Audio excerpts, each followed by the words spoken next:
You have seen many paintings at exhibitions, paintings at museums, and also you have paintings at home. There is one kind of painting which you can view from a distance only.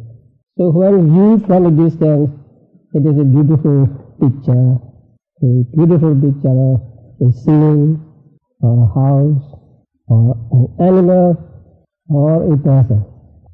But when we get closer to the picture, the beautiful picture fades away, and you see just lumps of thick paint put here and there. So the artist has put these lumps of paint here and there on the canvas to create an illusion of a picture. And when you look at it from a distance, when you take the painting as a whole, then you see a picture. But on closer inspection, you just see the canvas and some paint on it. Although you may know that it is just canvas and paint, you may be delighted with the illusion. You may like the picture, so like it that you may pay a lot of money for that picture, and you will keep it, and you will see to it that it is not damaged, it is not burnt, it is not stolen. If somebody comes and tries to take it away, you will defend even at the risk of your own life. So after you get that painting, that illusion, you suffer a lot. You have worry about its safety, and if somebody says something bad about the picture, you will get angry, and if somebody tries to take it away from you forcefully, you will fight with him, or you will even kill him. So a lot of suffering springs from the attachments to that illusion. As Buddha said, from attachment springs grief, from attachment springs fear. So when there is attachment to something, and you have worry about that thing or that person, and if that thing or person is taken away from you, you are sorry and you suffer a lot. Now, in order to see the reality in that picture, what you have to do is go closer and look at it so that you see the individual parts, individual pieces of paint on the picture. So when you look at them individually, you do not see a picture at all. You just see the paint here and there on the canvas. Now, which is the reality? The beautiful picture, or just the paint and the canvas? Actually, what is real is just the paint and the canvas, and not the picture. But in your mind, you make up this picture, and then you think it is a beautiful picture. Now, the same with ourselves. We have been with ourselves for many, many years, and we think we are beings, we are persons, we are men, we are women, we are beautiful, we are attractive, and so on. That is because although we are we look at ourselves from a distance. We do not look at ourselves closely. So we think we are a being and so on. When we think we are beings, and also other persons are beings, persons, men, women, we like ourselves, or we like others, or we may hate ourselves, we may hate others. So like and dislike springs from the notion of being, the notion of I, the notion of a person, a man, a woman. And this notion makes us believe that we are real persons, we are real beings. When we are attached to ourselves or attached to other beings, we have the same kind of worry, anxiety, and if we are to lose something of our own, of our limbs or whatever, we are very sorry. And if we have to lose those whom we love, we suffer a lot. And that suffering also springs from attachment. In order to see the real nature, we have to look at ourselves closely. When we look at ourselves closely, we'll come to see the individual parts. And so we will lose the illusion that we are beings, we are persons, we are men, we are women. And when we practice Vipassana meditation, this is what we do. We just look at ourselves, we just observe ourselves, or we just pay attention to what's happening in us or what's happening to us at the present moment. At the beginning of the practice, we may not be able to see what we try to see clearly, but with practice, the objects we observe will become more and more clear to us. So we will come to see that there are two things going on at every moment of our mindfulness or meditation. One that is mindful, one that makes notes, and the other that is noted. So you always see these two things going on at every moment. Sometimes you see what is called matter, or sometimes you see what is called mind. When you make notes of, or when you are aware of the breath, you are seeing what? Matter or mind? You are seeing matter. When you are aware of the movements of your foot when you practice walking meditation, you are seeing matter. When you are aware of the movements of the abdomen, you are seeing matter. When you are aware of your thoughts, you are seeing mind. When you are aware of attachment or anger or irritation or discouragement, you are seeing what is called mind. So what you see at every moment of mindfulness is either mind or matter. Now mind and matter are called nama and rupa in Pali. Nama means something that inclines towards the object, that bends towards the object. And rupa means that which changes with heat, with cold, with hunger, with thirst, with bites of insects and so on.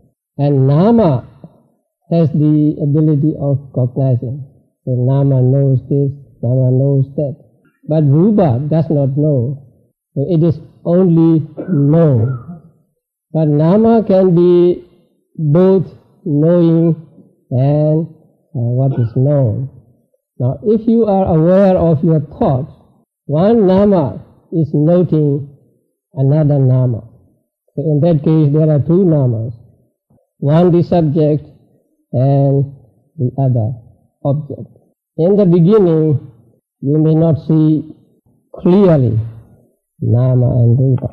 For example, when you practice walking meditation and try to be mindful of the lifting, moving and putting movements, you may not see clearly and distinctly the rising movements and the mind that is mindful of the rising movement, or the mind that notes it.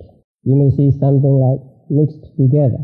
But with practice, as your concentration gets better and better, you will be able to see these two things clearly. One not mixed with the other. You will see clearly the the lifting movement, and you will see clearly the mind that makes note of the lifting movement. Actually, you will also see the mind that notes. So there can be three things at that time. The mind that notes the lifting, and the mind that notes the lifting. So more and more clear these mind and matter will appear to you as you progress along this path of, along this practice of mindfulness. When you note or when you are mindful of the matter, you will see matter clearly and not mixed with any other matter or mind. And when you make notes of mind or mental things, you will see them clearly in your mind and not mixed with other mind or matter. So when you see mind and matter clearly, you are said to reach the stage of discerning mind and matter. Discerning of mind and matter means seeing mind clearly, seeing matter clearly, seeing mind and matter clearly, and seeing also that this is mind and this is matter. To some yogis, matter may be clear, but mind may not be clear. Take again the example of walking. So you lift the foot and you may see in your mind, you may see the lifting movement clearly, but you may not see the noting mind clearly. So in that case, what you do is just try to see the movement, the matter clearly. Try to pay more attention so that you see the matter clearly. So when you see the matter more and more clearly, then the mind will also appear clear to you.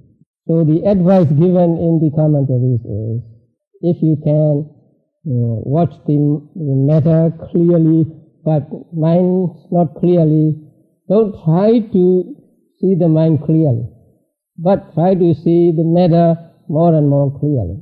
Now, if you look at the mirror, and if the mirror is dirty, you cannot see yourself in the mirror. So what do you do when you don't see your image clearly in the mirror? You wash your face again and again? No. So you rub the mirror so that it becomes clear. So when the mirror becomes clear, your image automatically becomes clear. So in the same way, if mind or mental states do not appear clear to your mind, then you try to see matter more and more clearly. So when they become clearly, and when you see just mind and matter at every moment of mindfulness, at every moment of meditation, you come to gain a true knowledge of all phenomena. You come to gain a true vision, or the correct vision of things, that is, vision of things as they really are. So when you see just mind and matter arising and disappearing at every moment, you see that there is nothing over and above mind and matter which can be the base for the assumption that it is I, or I am, or this is mine, or this is a being, this is a person, this is a man, or this is a woman. It is important that yogis see mind and matter clearly, so that they also see that there are only mind and matter, and nothing else. Nothing else we can call a being, and so on.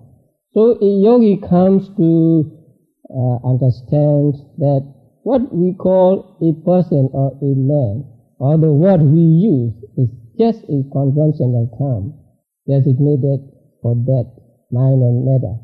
Apart from the mind and matter, there is nothing. There is nothing more. There is nothing that can be the basis for the assumption that it is I, it is a being, it is a man, or it is a woman. When one sees that there is just mind and matter, and no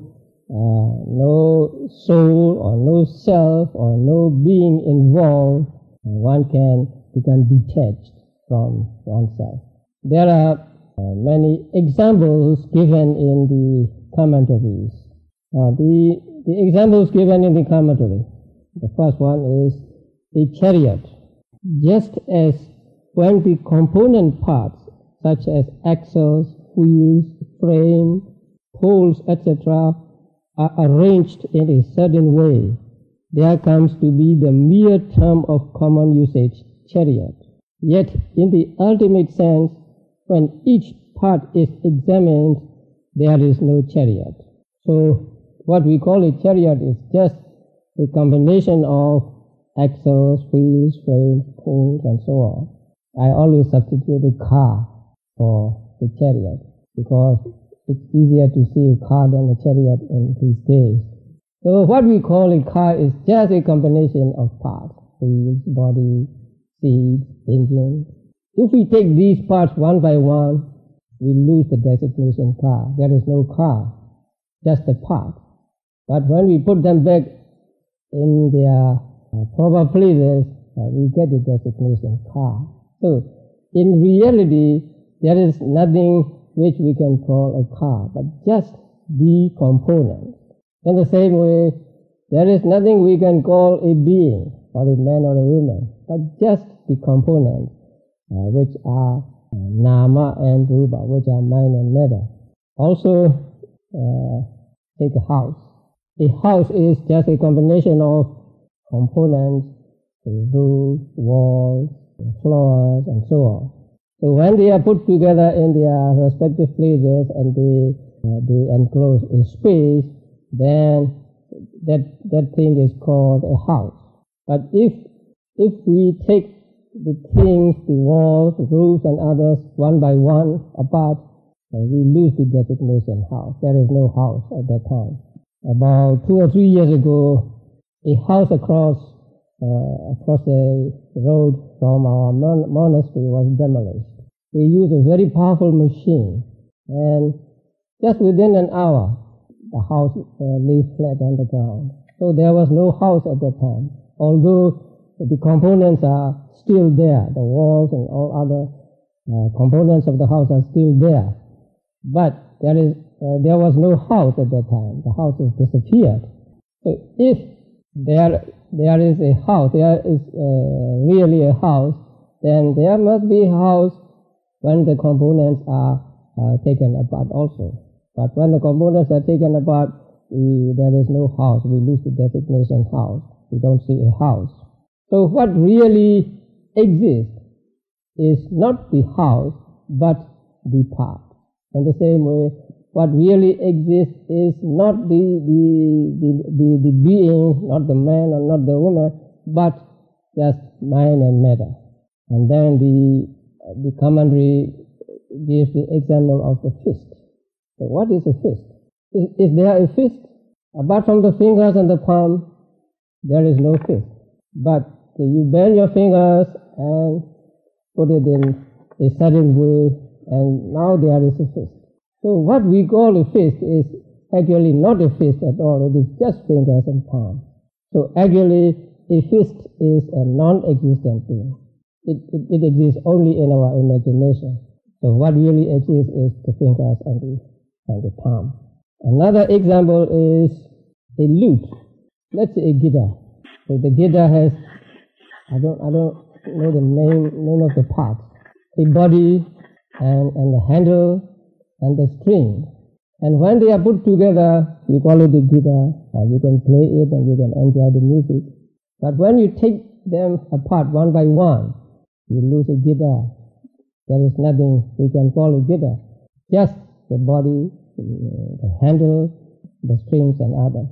So in the same way, what we call a being is just the combination of mind and matter. You take mind and matter apart with your mind, then you lose the being, you lose the person. The other example is a city. What is a city? It's a combination of roads, walls, houses. So when they are put together in their respective places, then we call it a city. But if we take them apart, if we examine the parts individually, and we see there is no city at all, just the parts, just the houses, just the streets, just the walls. So what we call a city is just a conventional term, common usage. It does not reflect the reality. Another example is a tree. What is a tree? A trunk, branches, and leaves. So when they are together, we call it a tree. But if we take them one by one apart, then we lose the designation tree. There is no tree at that time, just the trunk, the branches, and the leaves. When they are when they are in their proper places, then we call it a tree. So in reality, there is no tree, but just the trunk, branches, and the leaves. In the same way, there is no being, there is no I, there is no you, there is no man, there is no woman, just the mind and matter. So this we can see only through close observation. If we do not observe ourselves closely, we do not see this. We do not see that we are just a combination of mind and matter. So we take ourselves to be beings, men and women and so on. Only when you pay close attention to whatever is happening at the moment, and you see that at that moment there are only mind and matter and nothing else. So when you see this, you see that what we call a being is just illusory. It is not real. So what is real is mind and matter. So through the practice of Vipassana meditation, we can gain such insight into the real nature of things. And this kind of insight we get only through practice. We can read books, we can listen to talks, we can sit there, speculate, and we think we know. And that our knowledge is not a real knowledge, it's a book knowledge, second-hand knowledge. So the real knowledge is gained through actual practice, gained through self-experience, gained through the practice of meditation. We may read about water, that water is combination of two atoms. But until we go into the lab and analyze it ourselves, our knowledge will always be second-hand.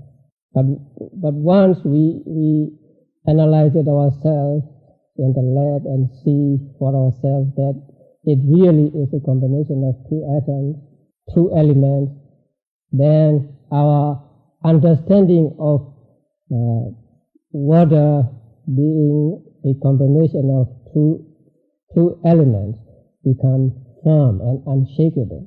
And we don't have to go by faith on anybody, because we have seen it ourselves. In the same way, when it is said that there is only mind and matter, but no being and so on, unless we practice and see for ourselves, our knowledge is second-hand. It can be shaken. But once we see for ourselves through practice of meditation, and our understanding of it or our knowledge of it becomes firm and cannot be shaken. We don't have to go by faith on the existence of just mind and matter and the non-existence of a being. So knowledge gained through Vipassana, gained through self-experience, is a real knowledge, it's a true knowledge. And only that knowledge is called Panya with regard to Vipassana meditation and also with regard to the teachings of the Buddha. So through Vipassana meditation, we see only mind and matter arising and disappearing. Now when we see mind and matter, we see the other aspects of mind and matter also. Not just mind and matter playing, but when we see mind and matter functioning together, then we see that they are interdependent. Mind is dependent upon matter, and matter is dependent upon mind. So they are interdependent. Especially for, say, human beings. So we are human beings, and so let us talk about human beings. So for human beings, mind can never exist or never arise without a material base. And so mind is dependent upon matter, and matter is dependent upon mind. If there is no physical body, we cannot function as a being. And when there is no mind, we will be dead. So mind and matter are interdependent. And this interdependence of mind and matter is illustrated by an analogy. The analogy of a marionette, a puppet. So it is said that a marionette is void, soulless, and without cognizing, or without energy. But it walks and stands merely through the combination of strings and wood. So there are strings attached to it, and when a person pulls the string, then it seems to walk, it seems to dance, or it seems to do this thing and that thing. So the marionette itself, by itself, cannot do anything. And the strings themselves cannot do any of these actions, any of these movements. But when these two things come together, the wooden door and the strings, and they are attached to their respective places, then it seems as if it has life, it has effort, it can make effort, so it can dance, it can run, it can sit, and so on. So a marionette seems to be dancing, running, or sitting because there are strings attached to it, and because of the strings, it seems to be dancing. So the marionette depends on the string for its movement, and also the string depends on the marionette to make movements. Another example is bundle of reeds. When we put two bundles of reeds together, one against the other, they stand. But when one falls, the other bundle also falls. So you put two bundles of reeds, let's say bamboo or grass together, and you put them against each other. So when they are supporting each other, they stand. But when one falls, or when one is taken away, the other falls, because they are interdependent. One cannot stand without the other. In the same way, mind cannot exist without matter, and matter also cannot exist without mind. Or mind cannot function without matter, and matter cannot function without mind. So they support each other, and they are interdependent. So this interdependency of mind and matter also you see through the practice of meditation. Now, let us take seeing. When you see something, you see seeing consciousness arises. That is mind. Seeing consciousness arises because there is the eye, and there is the thing to be seen. So seeing consciousness can arise only when there is the eye. If we have no eye, we cannot see, and so there will be no seeing consciousness. So seeing consciousness depends upon the eye to arise. And when we try to see something, then there is the intention first. And because of that intention, there is seeing. And intention with other activities too. Because there is an intention, which is mind, and intention to move, there is movement, and so on. So mind and matter are interdependent, and they support each other. So mind cannot exist by itself, and matter cannot exist by itself in living beings. Although they are interdependent, they are not mixed. They are distinct one from the other. Mind is distinct from matter, and matter is distinct from mind. Although they arise together, and also although they function together, although they depend upon each other. Now, when you strike a drum, when you beat a drum, the sound is produced. The drum is not the sound, and the sound is not the drum. So the drum is distinct from sound, and sound is distinct from drum. But when you hit the drum, the sound is produced. So when the sound is produced, it is as though sound and drum exist together and mixed together. Actually, there is no sound in the drum and no drum in the sound. Do you think there is a sound in the drum? If there is sound in the drum, you will hear the sound always. So long as there is a drum, there will be sound. But you don't hear the sound every time when there is a drum. Only when you hit the drum is there a sound. But the sound depends upon the drum, or depends upon the hitting the drum. Otherwise, it will not arise. So, sound is produced by hitting of the drum, but the sound is not the drum, and the drum is not the sound. And the drum is a distinct thing from the sound, and the sound is also distinct from the drum. So they are not mixed. In the same way, mind and matter, although they arise together, they support each other, they are interdependent, they are not mixed.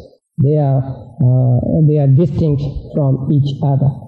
So this also you see through the practice of meditation. Sometimes, although you see during meditation, you don't know you have seen them. Sometimes you need a little theoretical knowledge so that you can understand what you see is what is mentioned in the books.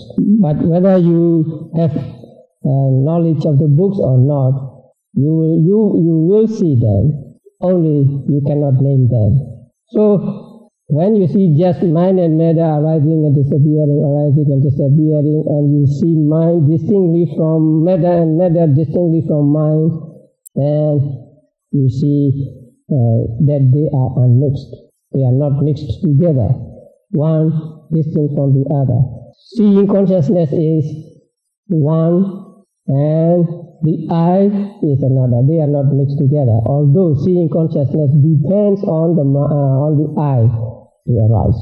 So, mind and matter are interdependent, they are not mixed, and they have no efficient power. They cannot do anything by themselves. Mind by itself is inefficient, cannot do anything, and matter by itself is inefficient, cannot do anything. But when mind and matter come together, they can function. And the commentary gives the analogy of a blind man and a cripple. So there was a blind man and a cripple, and they wanted to go somewhere. And the blind man said to the cripple, "Look, I can do what should be done by legs, but I have no eyes with which to see what is rough and smooth." The cripple said, "Look, I can do what should be done by eyes, but I have no legs with which to go and come." The blind man was delighted, and he made the cripple climb up on his shoulders. Sitting on the blind man's shoulder, the cripple spoke thus: "Leave the left, take the right, leave the right, take the left."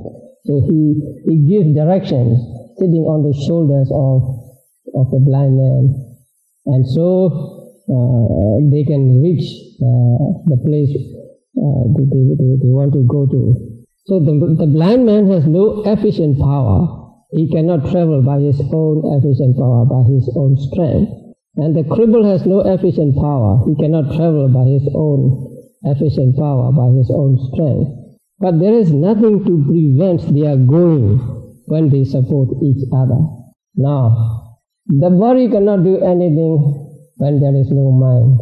Can the body drink or eat or go or sit without the mind? No. Then can the mind eat, sit, go or stand? No. But when mind and matter come together and mind wants to eat, then the body eats. Like the mind giving command to the body to eat, drink, or something like that. So when the mind wants to eat, the body, the matter eats. When the mind wants to drink, it drinks. When the mind wants to make a step, the body makes a step, right? So you see this during meditation. When you are walking, there is an intention preceding every voluntary movement. You may not see the intention previous to every voluntary movement yet. That is, if your concentration is still not strong enough.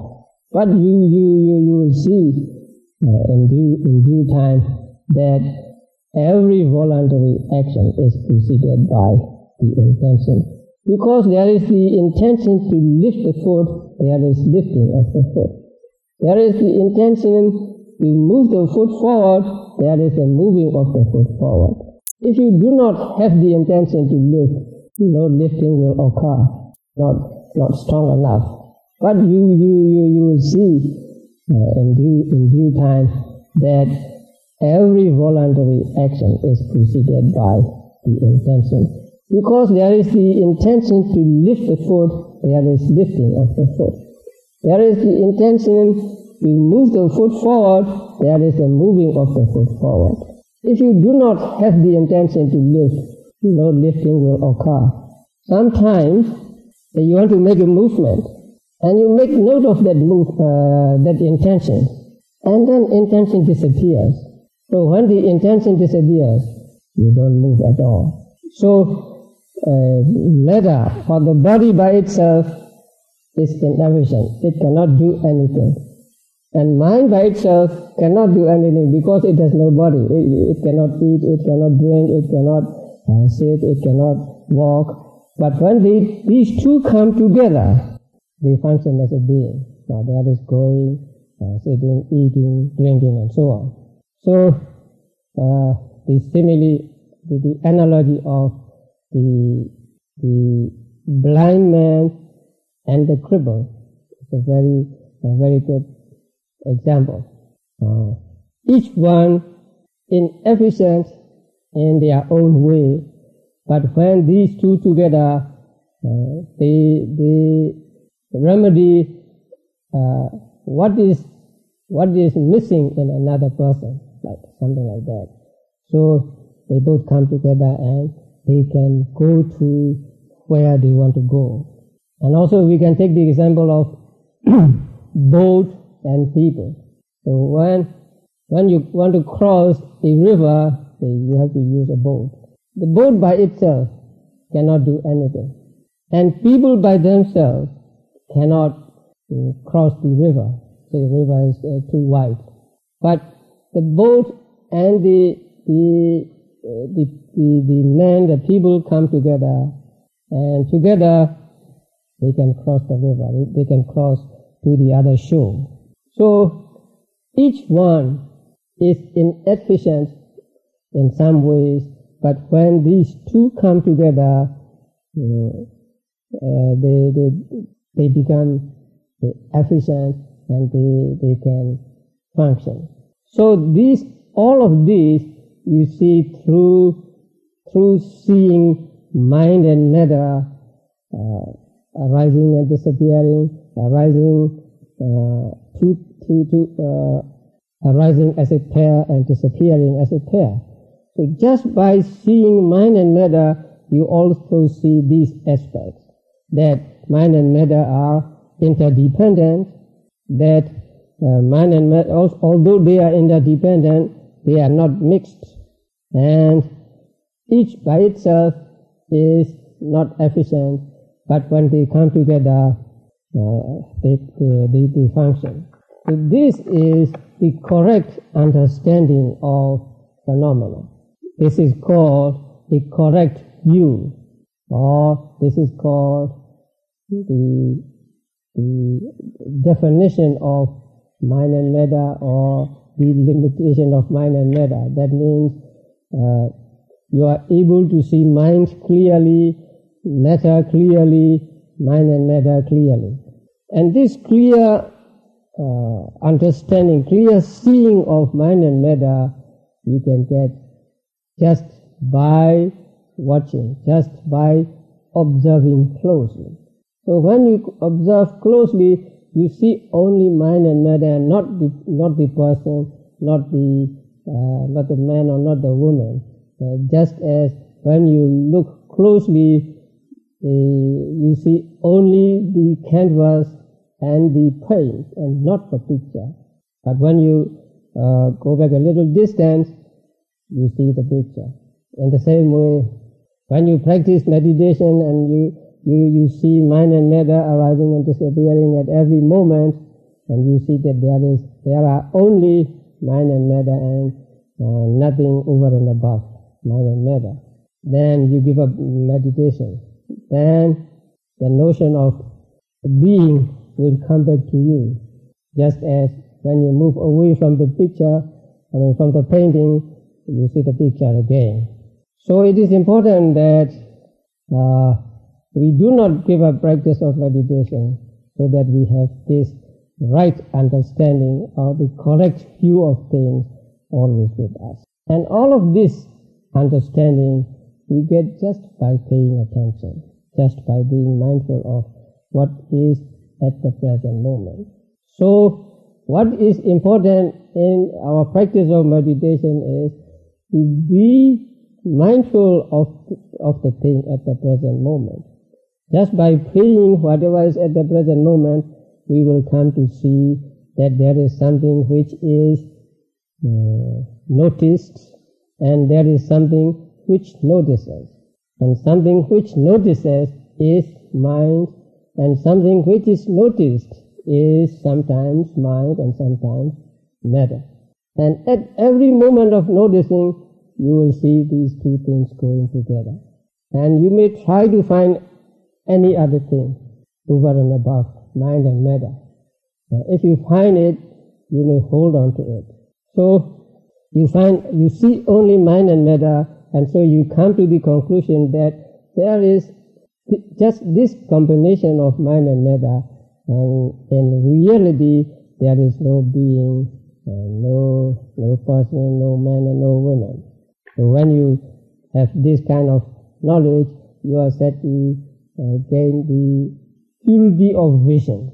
There are different stages of purity in the practice of Vipassana meditation, and this stage is called the purity of vision, the purity of seeing mind and matter clearly. So when one sees mind and matter clearly and nothing more, one becomes dispassionate towards them, or detached from them. And so it is said in the Dhammavada also, he who has no thought of I and mine, whatever towards mind and body, he is indeed called a recluse. So the aim is to get rid of attachment to mind and matter, or to what we call to ourselves. So in order to get rid of mind and matter to ourselves or to mind and matter, we need to see them clearly. So once we see them clearly and we see them arising and disappearing, then attachment to them will disappear. So the most important thing to do is just be mindful of the present object. That's only there is for us to do. The understanding